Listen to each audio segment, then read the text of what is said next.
तो वहीं बिहार में नीतीश कुमार को लेकर एक बार फिर से अटकलें लगनी शुरू हो चुकी हैं। बिहार में दबी जुबान में कहा जा रहा है कि नीतीश कुमार फिर से पलटी मार सकते हैं। दरअसल बीजेपी कोटे से बिहार के डिप्टी सीएम विजय सिन्हा ने अटल जी की जयंती पर कहा था कि अटल जी का सपना अब तब तक पूरा नहीं होगा जब तक कि बिहार में बीजेपी की सरकार नहीं बनेगी। विजय सिन्हा ने उनके इस बयान को आरजेडी ने मुद्दा बना लिया है। हालांकि विजय सिन्हा अब बयान से पलटते हुए भी नजर आ रहे हैं। वो कह रहे हैं कि महागठबंधन की साजिशें कामयाब नहीं होंगी। उधर आरजेडी का बयान सामने आया है जिसमें यह कहा गया है कि सियासत में ना कोई परमानेंट दोस्त होता है ना ही दुश्मन। उधर कभी नीतीश कुमार की मुखालफत करने वाले गिरिराज सिंह अब नीतीश कुमार भारत रत्न देने की उनको मांग कर रहे हैं। आपको बता दें कि बिहार में अगले साल विधानसभा चुनाव है और ऐसे में अटकलें लगनी शुरू हो चुकी है। इस मुद्दे पर हमारे संवाददाता उत्कर्ष कुमार ने आरजेडी प्रवक्ता मृत्युंजय तिवारी से खास बातचीत की, सुनी।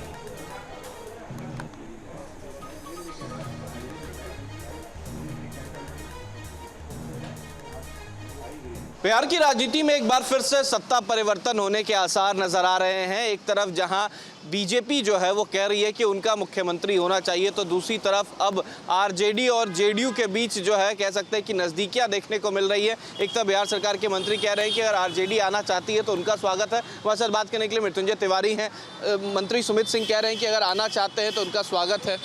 भाई देखिए, जनता अब आना चाहती है तेजस्वी यादव जी के साथ। तेजस्वी सरकार बनाना है, ये बिहार की जनता ने ठाना है। अब ये सरकार किसी काम लायक नहीं रही। अब देख रहे हैं चारों ओर क्या स्थिति है, अराजक स्थिति है। बीजेपी की बुरी नज़र आदरणीय नीतीश जी की मुख्यमंत्री की कुर्सी पर है। अब दिल की बात जुबान पर आ ही जाती है।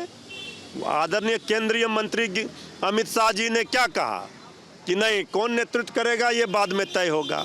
तो बीजेपी जेडीयू में अपने तनातनी है। जेडीयू में कुछ लोग जिनको समाजवाद से कोई मतलब नहीं, जो कभी जेडीयू के रहे नहीं, वो कुछ लोग लगे हुए हैं जेडीयू तोड़कर बीजेपी में विलय कराकर यहाँ पर बीजेपी सरकार बनाए।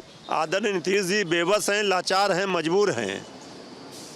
इसलिए ये बात स्पष्ट दिख रही है कि बिहार में ये सरकार में बैठे लोगों को जनता की चिंता नहीं है, कुर्सी का खेल खेल रहे हैं। साथ आरजेडी के प्रवक्ता मृत्युंजय तिवारी साहब कहा कि बीजेपी जानबूझकर नीतीश कुमार को अब सत्ता से बेदखल करना चाहती है। जो तस्वीरें महाराष्ट्र से नजर आई थी, अब वही तस्वीरें बिहार में भी करने की कोशिश जो है वो बीजेपी की है। जर्नलिस्ट सत्येंद्र कुमार के साथ उत्कर्ष, न्यूज नेशन, पटना। तो आरजेडी के विधायक भाई वीरेंद्र ने क्या कुछ कहा, अब आपको वो सुनवाते हैं। राजनीति में न कोई परमानेंट दोस्त होता है, न परमानेंट कोई दुश्मन होते हैं। इसलिए होता रहा है, हो सकता है हो। राजनीति परिस्थितियों का खेल है और जब जैसी परिस्थिति आएगी वैसा काम किया जाएगा। सांप्रदायिक शक्तियों को छोड़कर आते हैं और उनका भी मन भर चुका है सांप्रदायिक शक्तियों से रहकर। देशद्रोहियों के साथ नहीं रहने की इच्छा है तो आए। तो अब गिरिराज सिंह का वो बयान भी आप सुनिए जिसमें उन्होंने नीतीश को भारत रत्न देने की मांग की थी। इतना कहूंगा कि बिहार का जो चुनाव होने वाला है 2025 में, वो किसी को कंफ्यूजन में नहीं रहना चाहिए।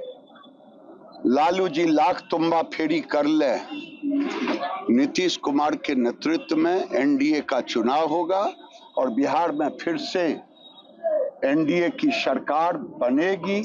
ऐसे व्यक्ति को देश में पुरस्कृत करने की जरूरत है, चाहे जिस भी पद से स्वीकार किया जाए, भारत रत्न जैसे चीजों से नवाजा जाए।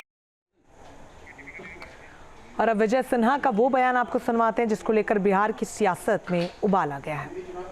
और की राजनीति से बिहार को कलंकित किया है, उससे मुक्ति भारतीय जनता पार्टी के वह कार्यकर्ता कार्यकर्ता ने बुलाया है, लेकिन अभी मिशन पूरा नहीं हुआ है।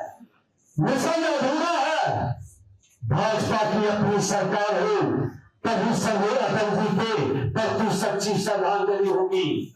न्यूज नेशन अब व्हाट्सएप पर खबरों की ताजा अपडेट के लिए न्यूज नेशन के इस क्यूआर कोड को स्कैन करें।